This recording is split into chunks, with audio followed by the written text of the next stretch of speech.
اگر کسی بچی کا رشتہ نہ ہوتا ہو تو یہ قرآن مجید کی آیت مبارکہ ہے، اسے لکھیں اور لکھ کر پھر اسے اپنے بازو پر باندھیں اور دعا کریں کہ اللہ تبارک و تعالیٰ جتنا بھی جلدی اس کا رشتہ ہو جائے۔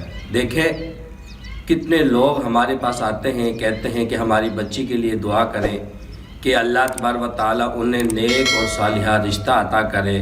ہمارے رشتے کے لیے پریشانی ہے، کتنی مائیں بڑی پریشانی ہیں، کتنے باپ پریشان ہیں۔ یاد رکھیں جب ہم سنت رسول پر عمل کریں گے اور آپ علیہ الصلاۃ والسلام کی بات پر، بتائی ہوئی بات پر ہم عمل کریں گے تو ہمارے لیے دیکھیں اس میں فائدہ ہے۔ اللہ تبارک و تعالیٰ نے اس کلام پاک کے اندر ہر مسئلہ ہمیں بتلایا، ہر مشکلات کا حل بتلایا۔ اس کے باوجود بھی ہم جو ہے اس کو چھوڑ کر کسی اور راستے کو اختیار کرتے ہیں۔ میرے بھائیوں، اگر ہم آپ علیہ الصلاۃ والسلام کے بتائے ہوئے راستے پر، آپ علیہ الصلاۃ والسلام کی پیاری سنتوں پر عمل کریں گے، ہمارے لیے اس کے اندر بہت فائدہ ہے۔ یہ جو آیت مبارکہ ہے بالکل مختصر سی ہے، اسے لکھنا ہے اور لکھ کر پھر آپ نے اپنی بازو پر باندھنا ہے۔ اور پھر دوسرا اس کا عمل یہ ہے کہ اسے چلتے پھرتے اس کا ورد کرنا ہے۔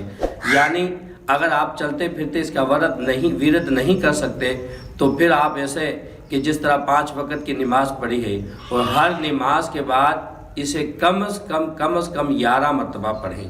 اگر یہ بھی نہ ہو سکے تو رات کو سوتے وقت کم از کم اس آیت مبارکہ کو 50 مرتبہ پڑھ کر اول آخر درود پاک پڑھ کر دعا مانگنی ہے۔ میری دعا ہے کہ ہر کسی بچی کا رشتہ نیک اور صالحہ جگہ پر ہو جائے، کیونکہ بہت سارے گھر ایسے ہوتے ہیں جن کے رشتے نہیں ہوتے اور وہ بڑے پریشان ہیں اور ماں باپ کو نیند نہیں آتی، سکون کی زندگی نہیں گزار سکتی۔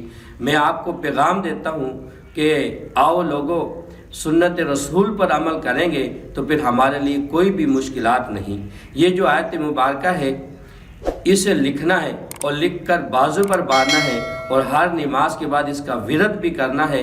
اگر نماز کے بعد ورد نہیں کر سکتے تو رات کو سوتے وقت اس کا ورد لازمی کرنا ہے۔ بالکل مختصر سی آیت مبارکہ ہے، آپ جب پڑھیں گے تو آپ کو بھی یاد ہو جائے گی۔ وَمَن قُلْ إِنَّ الْفَضْلَ بِيَدِ اللَّهِ يُؤْتِيهِ مَن يَشَاءُ وَاللَّهُ وَاسِعٌ عَلِيمٌ يَخْتَصُّ بِرَحْمَتِهِ مَن يَشَاءُ وَاللَّهُ ذُو الْفَضْلِ الْعَظِيمِ۔ پھر دوبارہ سنیں گے تو آپ کو یاد ہو جائے گی۔ قُلْ إِنَّ الْفَضْلَ بِيَدِ اللَّهِ يُؤْتِيهِ مَن يَشَاءُ وَاللَّهُ وَاسِعٌ عَلِيمٌ يَخْتَصُّ بِرَحْمَتِهِ مَن يَشَاءُ وَاللَّهُ ذُو الْفَضْلِ الْعَظِيمِ۔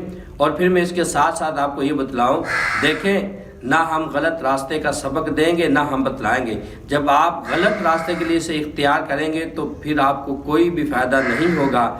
میری دعا ہے کہ اللہ تبارک و تعالیٰ آپ کو نیک اور صالحہ رشتہ عطا کرے۔